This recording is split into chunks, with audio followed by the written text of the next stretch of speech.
उसने एक बहुत अजीज मरीज खो दिया। बहुत करीब था उसके, महीनों इलाज करता रहा, लेकिन अब तक संभल नहीं सका। अगर रेशम साहिबा को उसकी वजह से कुछ हुआ तो। ये आदमी उन चंद सर्जन्स में से है जिनका मैं मद्दाह हूं। इसकी टेक्निक तो देखो, लाजवाब है।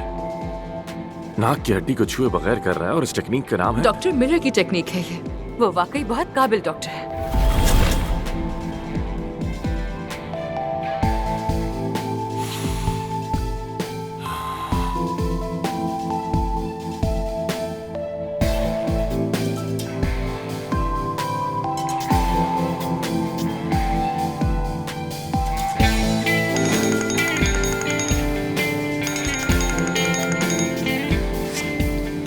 अस्सलाम वालेकुम आमिर।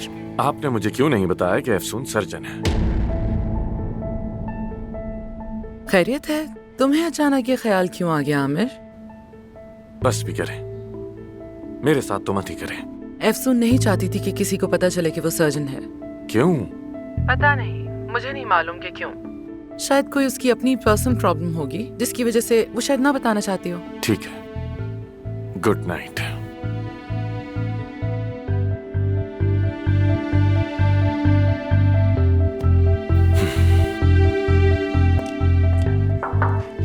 आमिर, अफसून, क्या कर रहे हो अंधेरे में वैम्पायर्स की तरह? तुम्हारे हाथ को क्या हुआ? नहीं, कुछ भी नहीं हुआ। हाथ पर खून लगा है, क्या हुआ? कुछ नहीं हुआ, कुछ नहीं हुआ। जरा दिखाओ मुझे। अरे कैसे कुछ नहीं? तुम सर्जन हो, हाथ की परवाह नहीं करते क्या? अफसून, रिलैक्स हो जाओ, कुछ नहीं हुआ मुझे। या मेरे अल्लाह, आमिर यार, कैसे हुआ ये? कैसे हुआ ये सब? क्या हो गया तुम्हें? कह तो रहा हूँ कुछ नहीं हुआ, कुछ भी नहीं है। तुम क्या मूव कर सकते हो अपना हाथ? खोलो, बंद करो। कर रहा हूँ, देखो। खोला, बंद किया।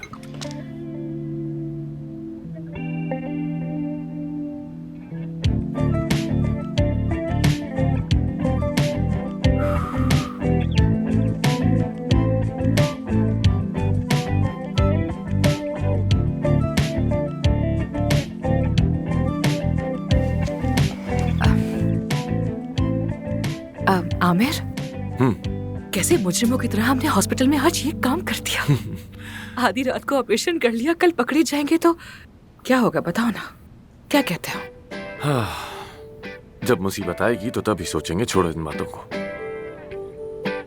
तुम क्या कर रहे हो यहाँ? घर क्यों नहीं गए? मतीन का इंतजार करूंगा सुबह तक। तो क्या वो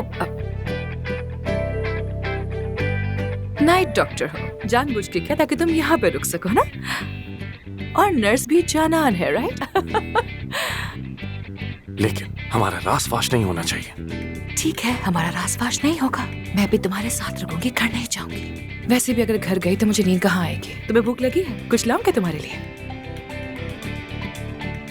चलो जाओ, ले आओ। ठीक है, तो फिर तुम्हारे लिए एक सरप्राइज है, यही रुको। अरे वाह, क्या सरप्राइज है! एक्साइटेड कर रही हो अब तुम मुझे।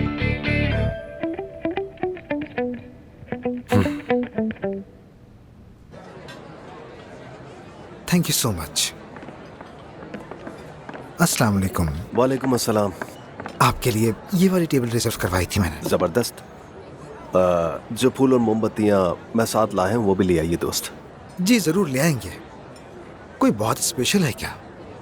एक स्पेशल लड़की के साथ एक स्पेशल शाम। कोई ज़रूरत हो तो मैं यहीं हूँ। बहुत शुक्रिया। एंजॉय करें।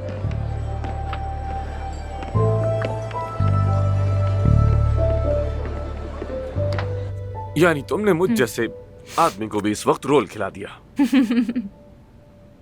मैंने ये नई जगह दरियाफ्त की है, कितना अच्छा खाना है ना। यहाँ से मैंने तुम्हारे बाबा को भी खाना मंगवा के दिया जब वो यहाँ आए थे। मैंने कहा चलो आपकी और सवा साहिबा के लिए भी यहाँ से मंगवाते हैं। उनको शायद मैं ज्यादा पसंद नहीं हूँ ना। मैंने कहा शायद ऐसे ताल्लुक बेहतर हो जाए। एक मिनट।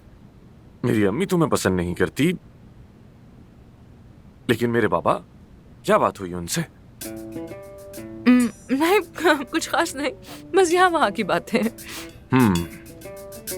यहाँ वहाँ की बातें। यहाँ वहाँ की। समझ गया। यार तुम वाकई बहुत खतरनाक हो। मैं तो बस इस पे हैरान हूँ कि ये पिन पॉन्ग का बॉल कहाँ से आया। काया साहब पहली बार जज्बाती गुफ्तगू करने की कोशिश कर रहे थे, मुझे तो कुछ समझ नहीं आ रहा। नहीं नहीं, पिंग पोंग बॉल का मुझे तो इल्म ही नहीं है, वो तो काया साहब का कमाल है। मैंने बस इतना कहा कि आमिर से माफी मांगी, वो बोले जिंदगी में कभी नहीं। मैंने कहा मांगनी पड़ेगी। मांगनी पड़ेगी, हुक्म के लहजे में मेरे बाबा से। हाँ बिल्कुल, मैंने उनसे यही कहा। जबरदस्त यार। मैंने कहा माफी मांगने के 1000 तरीके होते हैं, कोई तो आपको मिल ही जाएगा। और देखो मिल गया उन्हें, शाबाश हो उन्हें। हाय, अब लस्सी पी ली है, इतनी नींद आएगी, बहुत नींद आ रही है। लेकिन कम से कम दिल मुतमईन है।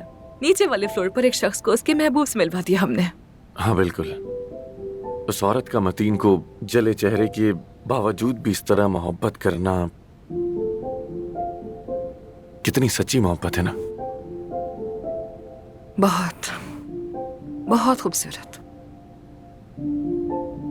सेविम जब मतीन को देखती है तो उसके अंदर की खूबसूरती को देखती है, जाहिरी को नहीं देखती है। जानती हो तुम, मुझे तो इस तरह पाला ही नहीं गया।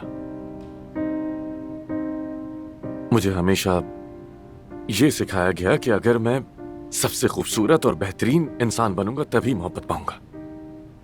तुम लोगों को अपने अंदर झांकने की इजाजत ही कहाँ देते हो? बाहर से तो एक मुकम्मल, हैंडसम और कामयाब आदमी हो, मगर अंदर से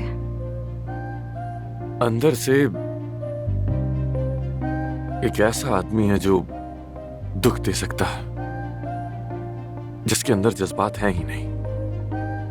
एक दिन तुम्हारी जिंदगी में एक ऐसी लड़की आएगी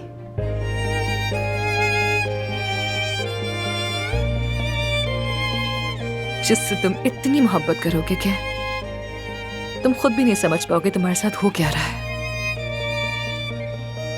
और ये रोजमर्रा के टेम्पररी रिलेशनशिप्स खत्म हो जाएंगे, नासली जैसे, बस मेलिसा जैसे। तुम्हें अब तक मेरे सारे मेहमानों के नाम याद हैं? ये सब यहाँ फीड है।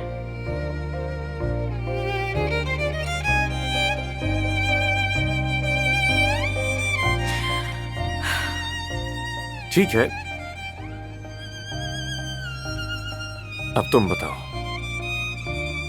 कौन होगा जो तुम्हारा दिल जीत पाएगा?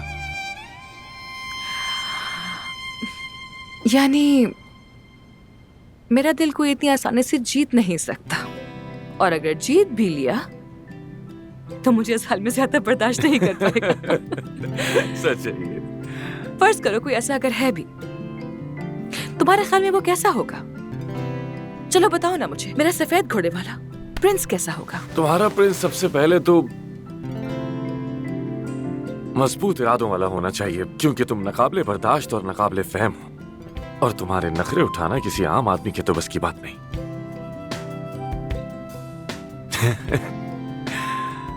ठीक है, और आगे? वो तुम्हें बार बार हैरान कर दे, चैलेंज करे तुम्हें, तुम्हारे साथ मिलकर आगे बढ़े, तुम्हें समझे, तुम्हारी बातें सुने, तुम्हारा ख्याल रखे। बातें सुने। क्या खूब कहा तुमने, बिल्कुल कोई कहानी लग रही है मुझे। क्या तुम्हें वाकई ऐसा लगता है कि मेरे लिए कोई ऐसा बना होगा क्या? लेकिन है कहाँ? और बताओ ना। वो तुम्हें कभी दुख न दे, कभी ना तुम्हारे आंसू देख सके, तुम्हारे लिए पूरी दुनिया तक को जला डाले, और तुम्हें ऐसे थामे कि जैसे तुम एक नाजुक सी तितली हो, कहीं तुम्हें तकलीफ ना पहुंच जाए, लेकिन आजाद रखे तुम्हें। एक ऐसा इंसान जो बहुत ख्याल रखे तुम्हारा, क्योंकि तुम बहुत मुनफरिद हो।